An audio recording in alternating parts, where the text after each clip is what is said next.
On today's show, the Dallas Mavericks get a win against the Orlando Magic. Luka Doncic drops 44 points. But most importantly, the Mavericks were able to close out a fourth quarter. We're talking about how they're able to do that and the problems they may be solving. Coming up on today's Locked On Mavs. I'm Luka Doncic, and this is Locked On Mavericks. How about 10 Mavericks, NBA champions? Bang! It's good! And the Mavericks have won the game! If you don't believe, you shouldn't be here.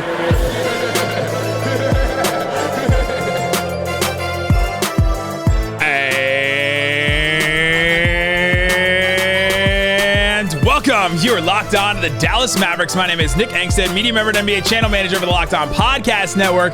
Thanks for making Locked On Mavs your first listen every day. We are free and available on all platforms, including YouTube. But the best way you can help us grow the show is to comment anything below. Let us know what's the key for the Mavericks to close fourth quarters. Let us know as we let it ride.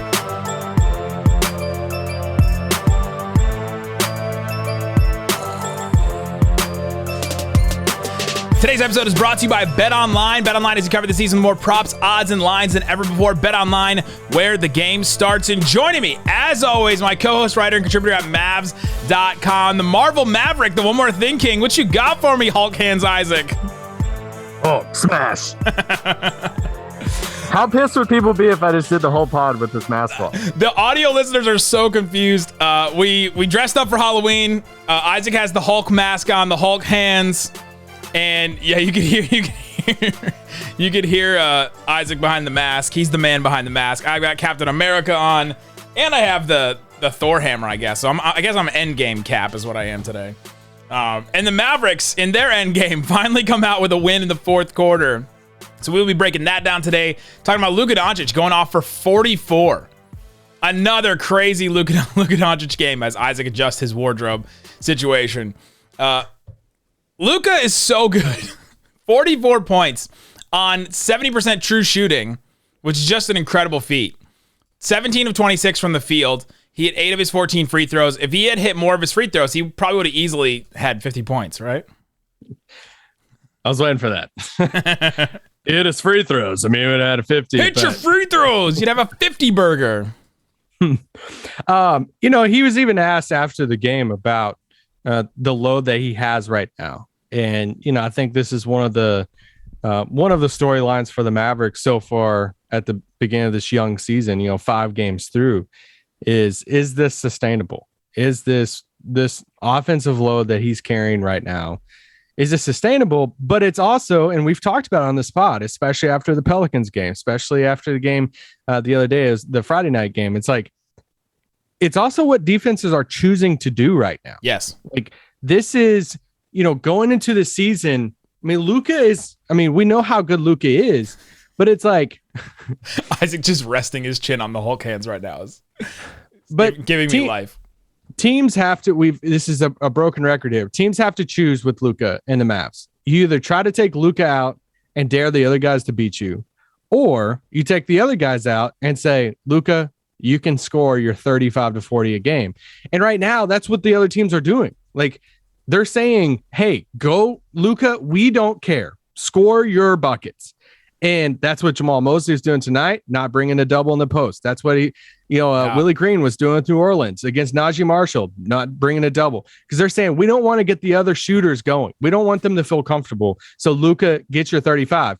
So far, look at his scoring number so far. Look at his MVP number so far. And it's like, man, he's leading the MVP right now if you want to make that case.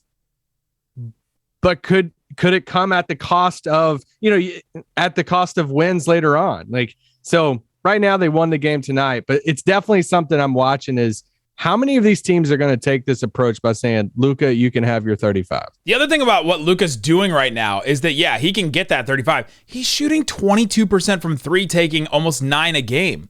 He still has not hit his 3-ball yet really well. He's shooting 78% from the free throw line, so that's a little bit better. But shooting as low as he is from 3 is kind of wild. Like you have to go down to Kyrie for a top, a player scoring 30 points that's shooting below 30% from 3. Like it's just not. It's Kyrie, it's LeBron, it's Luka. Anthony Davis, and then now you're in like the 24 point per game range. Like there's just not many. Like this doesn't happen. That's how wild it is that Luka is not hitting the three ball. It's not all step back jacks. It's not all step back threes here and there. He's taking what the defense is giving you, and he's like, I could do this all day. And he does. He is doing it all day. He's hitting the mid-range shots. He's getting in the post. The shots that I think that he tried to add a little bit last year, I felt, are the ones where he just gets a player to twist and turn, where he just pivots, and then he leans in and he's like, I can lean all the way to the basket and I can get this layup, or I can get this other shot as this player is like leaning the wrong way because I got them on this pivot. He's doing that instead of like once or twice a week. He's doing it like 3 or 4 times a game now. And I think that's really something that he's added to his game, or expanded in his game. It's something we've seen before, but expanded to his game that has made him a lot better. Well, he's got to get into the paint. You know, that one game he attempted 13 threes, and we're like, all right, you got to drive a little bit more. And he's been shooting his free throws really well. You know, tonight he missed 6 of them, 8 of 14 from the free throw line tonight, but he took 9 threes. But I mean, he took 26 shots again. I mean, he's getting his shots up, but it feels like no matter who's guarding him. I mean, he bodied Bol tonight, which I know he weighs like 142 pounds wet, but I mean, it didn't matter. I mean, Paolo's trying to guard him a few times. He can get to the rim against anybody. The question though becomes, is this sustainable? Is it like the Mavericks having, like I saw some people and some Mavs fans, and you listening at home may be thinking this too. We need Luka to score 44 points in order to beat the Orlando Magic, like a team that was winless up until a couple days ago. Like, is that sustainable that they need him to go off on this kind of effort, shooting that well from the field, getting that many free throws, scoring 44 points to just beat the Magic?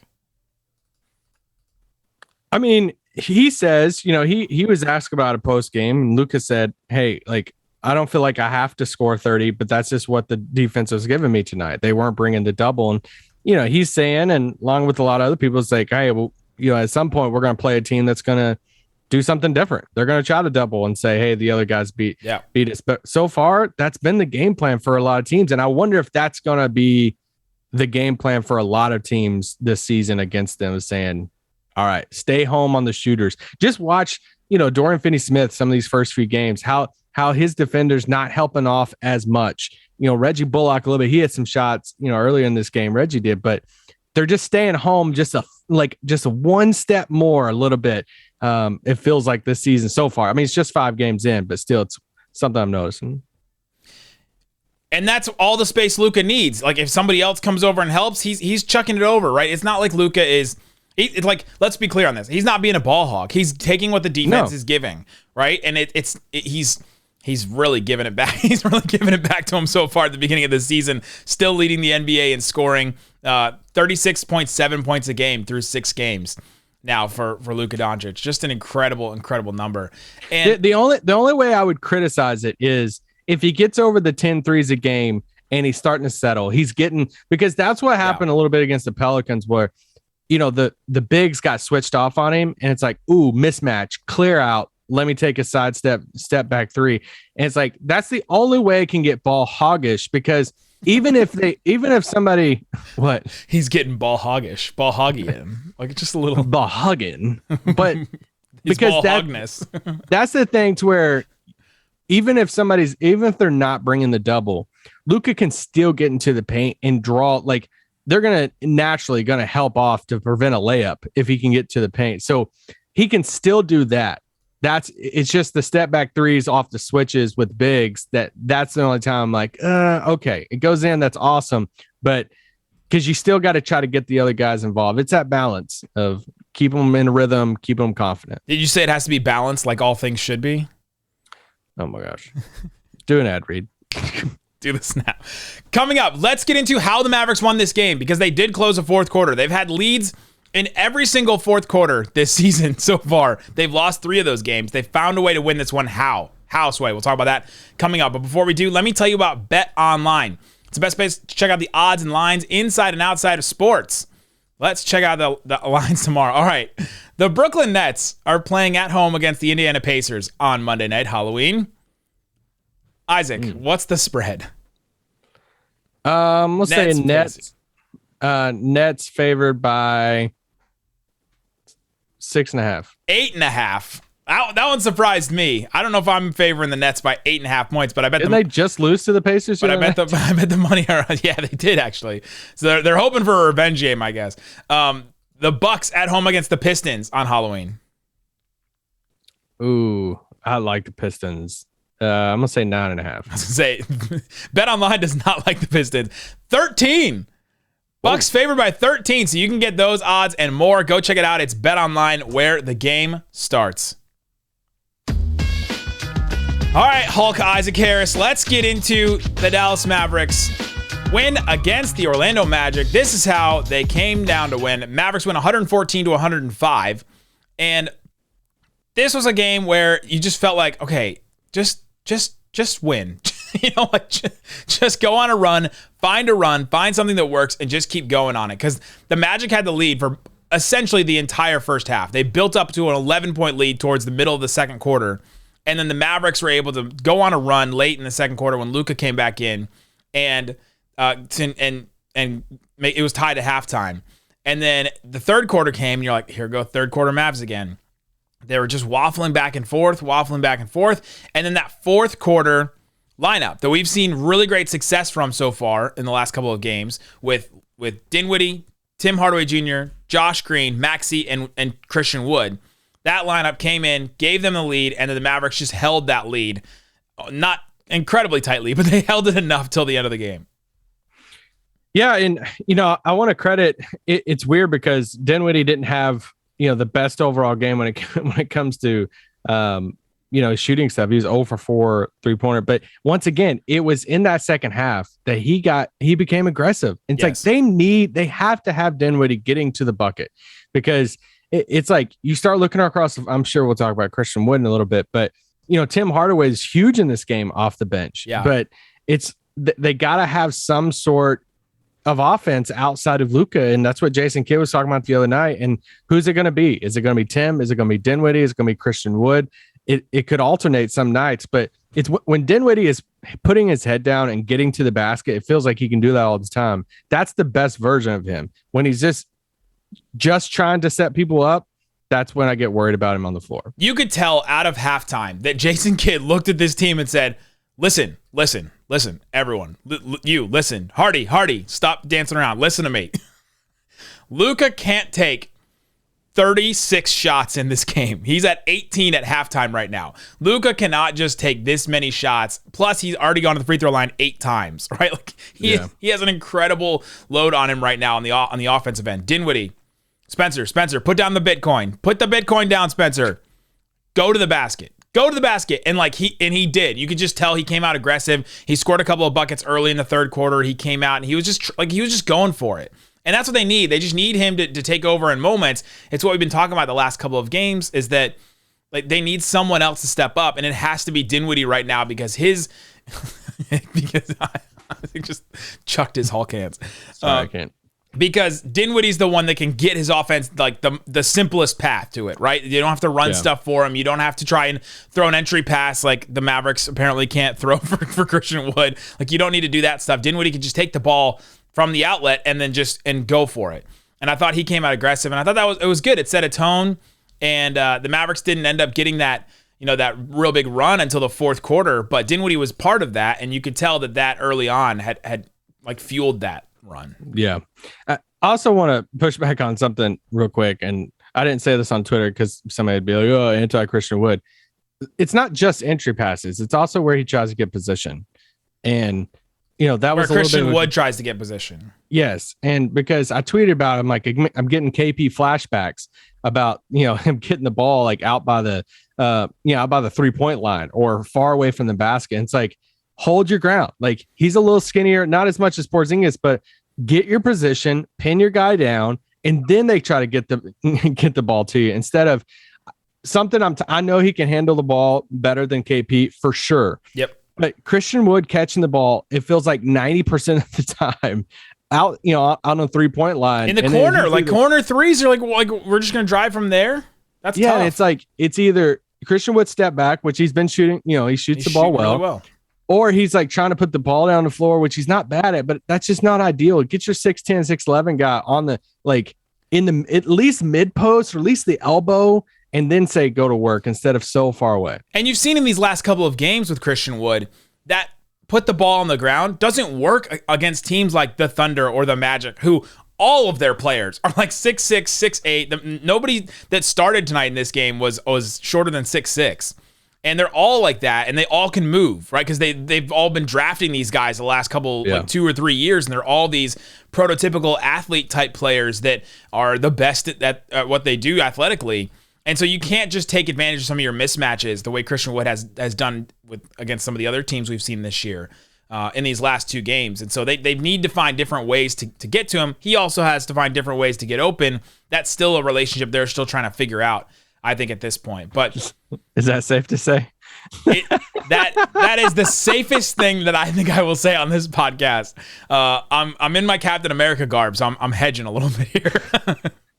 It's a relationship they're still trying to figure out. That's a great way. That's a great line. No one can disagree with that. Disagree with that in the comment section. Let me know if you disagree. But okay, so the Mavericks get that. They go on that run.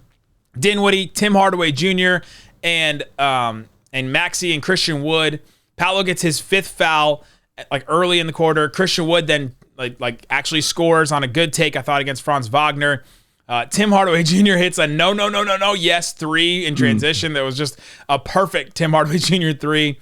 And then all of a sudden, it's a 10-minute mark, and the Mavericks are up by 12. It was just a really, really good run by that squad. What are we seeing from that group? Because the last couple of games, it seems like kids found something with that group.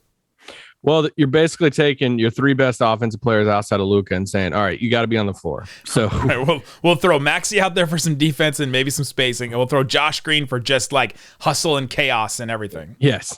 And then you cross your eyes and say, hey, can one of you get hot? Like, cross your eyes, close your eyes. That's the one. And tonight it was. What are they in, like a dating game? Can one of you just get hot? Like, can one of you please get hot? Central Casting is here. We're trying to cast this role. Love is Blind is in Dallas. Is it? It's a pretty good season so far. So let us know if you're auditioning for that. I want to know who those people are. If you're connected to anybody on the show, let us know. We might get somebody. Can we interview the Love is Blind guy? It feels like that's what they did when they traded for Christian Wood. Yo. But so Dinwiddie, Tim, Christian Wood, 3 offensive guys. Yeah. I made the joke of Gimli and Legolas of when Tim and Christian Wood come into the game. It's like they're just going to count how many shots they're going to get up. Spencer Dinwiddie is 100% Aragorn in that relationship too, where he's just like, Yeah. guys, we have to keep running. We have to keep running for 3 days because we have to find these hobbits. And they're like, we don't care. Like, we're just. But you know, Tim, I was happy for Tim. You know, he was Great interviewed. He was interviewed by Skin post game on Bally, and you know, he said something. He kind of addressed Mavs fans, and he said, "Hey, you know, I hope Mavs Nation, or I forgot what he called, you know, Mavs fans. He's like, I hope they just understand, like, this is just my 6th game, playing since January. Like, he's like, I'm feeling good, but I'm just getting my legs back. I'm getting back in the groove and all of that. And I thought it was cool. Like, he knows that people hold him to a high standard, and he wants to play at that. And he's playing well. I mean, he had 21 tonight. He was a +9. He was the guy off the bench, and that's why, I caught some slack for it a little bit before the season, but I was like, when I was saying the whole, Tim or Christian Wood off the bench, they just need one of those guys. Like, they just need one to go. And some people were like, oh my gosh, you put him on the same level as Christian Wood, on the same level as Tim. I think your thing was that he would average more shots per game than Christian Wood. Yeah. And I was saying Maxey total minutes versus Christian Wood total minutes. And that's been a battle so far this season. Maxey had a little bit more this game, but they just need one of those guys on a given night. Yes. Say, can one of you give us a really good game? And tonight was Tim. Some nights it's going to be Dinwiddie, gives him 25. Some nights Christian Wood's going to put up 32 in a game. We're all going to freak out and all this. It's like that. They just need one of those dudes in that other unit. They need one of those guys to go off, and one of them did. It's Tim Hardaway Jr. Let's give him some more credit and talk about how he was able to go off for 21 points, including something we haven't seen from Tim a lot, but we'll talk about that coming up. But before we do, a break. Yeah. I was like, oh crap. All right, Isaac. I rolled right into that ad break thinking I had another one. Let's talk about Tim Hardaway Jr. 21 points off the bench, 3 assists, and the thing that we haven't seen from him a lot, we've seen threes. He went 3 of 9 from 3, fine. 8 of 8 from the free throw line. Tim Hardaway Jr. getting to the free throw line is something that we haven't seen a lot, and he got it from a couple times getting fouled, the flagrant foul from was it Paolo that landed in his landing space. He got 3 free throws off of that. I think he got fouled on another 3-point shot where he got 3 free throws off of that as well. And you're that's just something that they desperately need. Christian Wood has given them some free throws off the bench, and now Tim Hardaway was able to. And they're trusting him in the final closing lineup. This is one of the big things that I'm watching right now, along with a lot of other people, is who's closing these games. Another clutch game for Dallas tonight. And, Christian Wood came out of the game. And I was ready for it. I was like, here we go. Maxey came in for him. But it wasn't just that. Tim Hardaway closed the game too. And I feel like, Jason Kidd's finding what a weird plot twist of, hey, Tim Hardaway and Dwight Powell. Who would have thought that these two guys over the past we two have games these answers on the roster at the beginning of the season, the beginning of last season? What about the one before that? Yes. But Tim and Maxey being in this closing lineup, I feel like they found something. Maxey was a plus 17 tonight, and they know their roles, they know what they're going to bring, and it worked tonight. We all saw some comments. Maybe we'll talk more about those comments on tomorrow's pod and all of that since there's no game. But those comments over the weekend, Nick rode solo, so make sure you listen to that if you haven't listened to that. I dug deep into Jason Kidd's comments. I was sitting right there watching him. We made. I definitely have some thoughts on those comments, which were eye-opening to say the least. But it feels like that's the lineup that they like in the closing unit with Maxey out there as the big.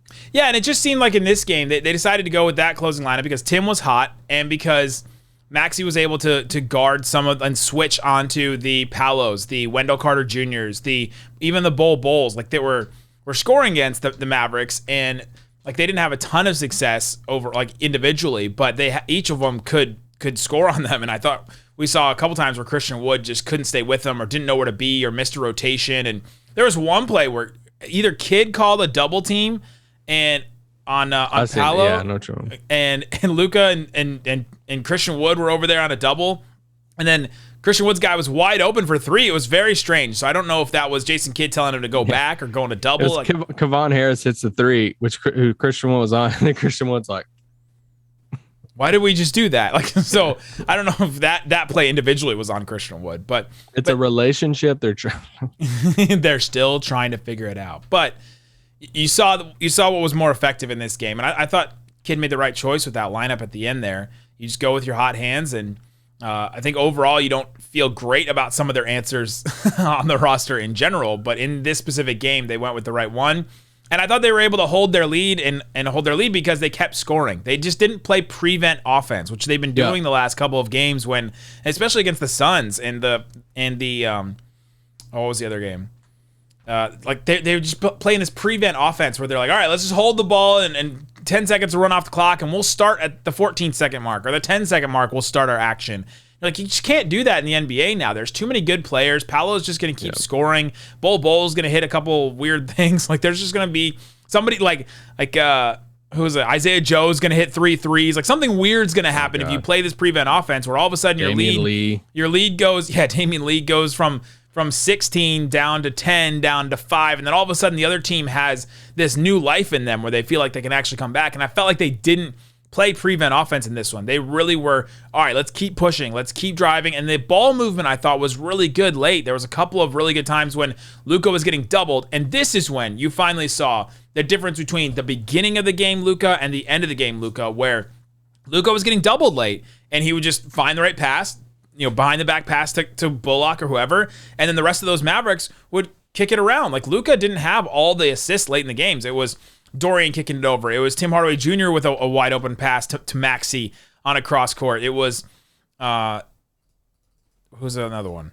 Dorian got a cross court pass for a 3. There's all the guys I felt like were contributing late because Luka was getting doubled, and that's when they changed it up. Yeah, and I feel like that's the opposing team's game plan is hey, we're not going to double Luka all game. Hopefully your role players can't get in a rhythm to where, at the end of the game, we bring a double on Luka and these guys haven't shot, what were we doing in the playoffs? We're like, hey, can we get 9 threes, 10 threes a game from like Reggie or Dorian and Yeah. both of them. And, Reggie shot 5, Reggie shot 3 tonight. Dorian shot 5. Like they're not shooting a ton of threes right now. So, tonight they hit it. Dorian hit the 3 tonight. So can I issue a I was wrong statement? Oh, I would love nothing more than for you to do that. So I tweeted this out tonight, but I want to do it in audio format. You're officially like jumping off this right now. I am, yeah. Wow. In the offseason, I was really excited about the JaVale McGee addition in the 12 to 16 minute role for Dwight Powell as, hey, he's going to be an upgrade. All right. An upgrade in the sense of he can run a pick and roll with Luka, and he's going to be able to like protect the paint a little bit, give him a little bit of energy, and rebound the basketball, because it's like, all right, can we just upgrade Dwight just a little bit? And I thought he was going to do that. It was a good price. Still isn't a horrible price. And he's just not that. Like, I'm getting like DeAndre Jordan vibes. And 5 games in. I'm scared. It's like they put Dwight Powell in, and what a difference. Like this, I mean, Dwight, he can't rebound like JaVale. He's not as big as JaVale, but the dude hustles his butt off. Like we always knew that about Dwight. Yeah. But it's just, I don't know if JaVale's hurt. I don't know if it's just fully whatever, but I just thought JaVale was going to be able to give them a productive 12 to 14, 15 minutes a night, to where he held his ground, he battled down low, grabbed boards, and it was going to be one of those, man, that was really underrated, like under the radar addition that isn't one of the top players on the team at all. But it was like, that was a role player upgrade that helped the team. And so far, it's just not that. And hopefully he gets better, and maybe it's rest, maybe it's injury or something, but it hasn't looked good. And I was wrong about that. Starting the season, played 14 minutes against the Suns, 13 against the Grizzlies, 12 against the Pelicans, just under 12 against the Nets. Didn't play against OKC for rest. And then in this game, he plays just under 9 minutes. Like, it's literally going down game to game to game. And I think the coaching staff is seeing the same thing that you're seeing. It's wild seeing him under the rim, where he's as big as he is with as long of a wingspan, with how bouncy we just remember JaVale McGee being, where he can't get over and contest something under the basket. You're like, okay, that was the whole reason the Mavs brought him in, was to contest stuff like this under the basket. And if you don't see him get up in someone's face and contest that's close under the basket like that, what else can you trust him to do in this defense? And I think that's why the minutes keep going down, the roll keeps going down. You saw he started the beginning of the game, he started the third quarter, but they brought in Dwight for him really quick. In that third quarter, and Dwight was better. Dwight, to his defense though, Dwight is going to be better in this matchup. You got these Orlando Magic bigs that are all really mobile, can move around a lot, and there's not as many plotting players, which there's not a ton of plotting players in the NBA anymore. But like Dwight is going to be a little bit better because of how mobile he is, and he just knows like this defense and everything better and knows the other guys on the team better than what JaVale's going to be at this point. And so I'll give him a little credit there, because it may take some time for him to get acclimated. He's also, I just went through his minutes. That's the only times that he's played with the Mavericks so far. So he's not getting a ton of run to get to know these guys. And so now we're even. We had really low expectations, I felt like, for him, as far as he's going to play 15 minutes, 12 to 15 minutes. That's it.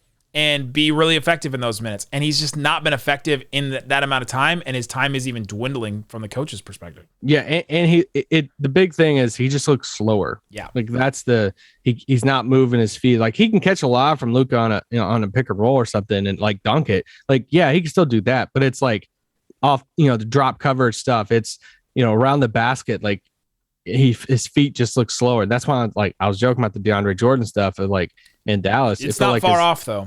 It feels like his feet are like in cement, blocks or whatever. But I do want to give Josh Green a shout out. I feel like it's another game that he just had a ton of energy off the bench. It's not going to show with points and plus minus and all of that, but he's just flying around the floor. He doesn't care. He brings something to this team that nobody else has, is that like Energizer bunny with insane energy and just going to dive on the floor. Like, Dorian has it. He has the fire, but like Josh is just a little bit younger and quicker, and he's just flying everywhere. Fun. Yeah, he played 17 minutes in this game. Tim Hardaway Jr. played 27. Maxey played 24. Christian Wood played 23. And you saw how the starters didn't have to play as much. Dorian played 29 minutes. Bullock played 28 minutes.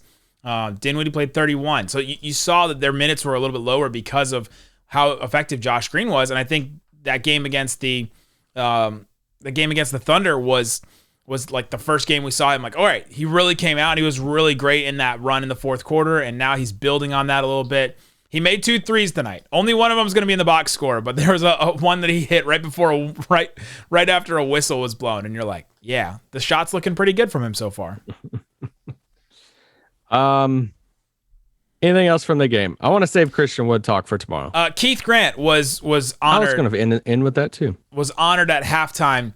He'd been with the Mavericks for 42 years. He was with the Mavericks last year, and this is the first year he's not going to be with the Mavericks. And he was the last like original employee of the Mavericks, like when they first started in 1980, which is just a wild stat, like just a wild thing to think about. That this guy started with the team at the very beginning. He was a locker equipment manager, locker room attendant, where he was just putting away dirty laundry, and then now he rode his way all the way up to the front office where he's in charge of the cap and doing different things with assistant general manager for like past like 20 years. So Nico Harrison said, I couldn't do the job if I didn't have Keith Grant, like guiding the way between the Donnie Nelson era and now the Nico Harrison era. So it was just a really good ceremony, and I thought it was really great to honor him. He is a guy that I'm sure a lot of you don't even know who he is. Yeah. And this is something that, he probably would prefer. And I mean, when you talk about staples of the Mavs, no one ever lists his name. It's always Mark, and it's Donnie before that, and now it's Nico, and Don Carter, all this stuff. And it's like you hear about all these different people throughout history for the Mavs, and you don't hear Keith Grant's name a lot. But what you do hear is all good things. You hardly hear any bad thing about Keith Grant at all. And he's just been a staple behind the scenes. And I don't know him personally and all that, but it's like I know people who do know him personally, and they all say great things about him. And I know when he retired back, I guess he left the team back over the summer, I think. Yeah. It was big news. It was big news for a lot of people with the Mavs. Like, oh man, Keith's going to be stepping away. So I think back to I think back to when they would try to recreate the Dennis Luka. Oh yeah. With the cowboy hats and everything, and Cuban wasn't there, and they had Keith Grant come down and take this picture to recreate the Cuban Dirk Nash picture with Dennis and Luka. It was great. But anyway, much respect to Keith Grant. Happy retirement, and he'll be missed with the Mavs. Absolutely. Tomorrow we will talk about how the Mavericks can sustain this success in the fourth quarter, how they can continue to win these games, even though they've had leads in all these fourth quarters. How can they close games? We'll talk about that tomorrow. Guys, thanks so much for listening to Locked On Mavs, making us your first listen. Make your second listen, Locked On Sports Today.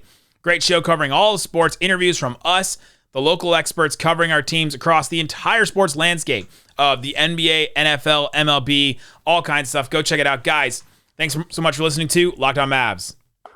Peace out. Boom!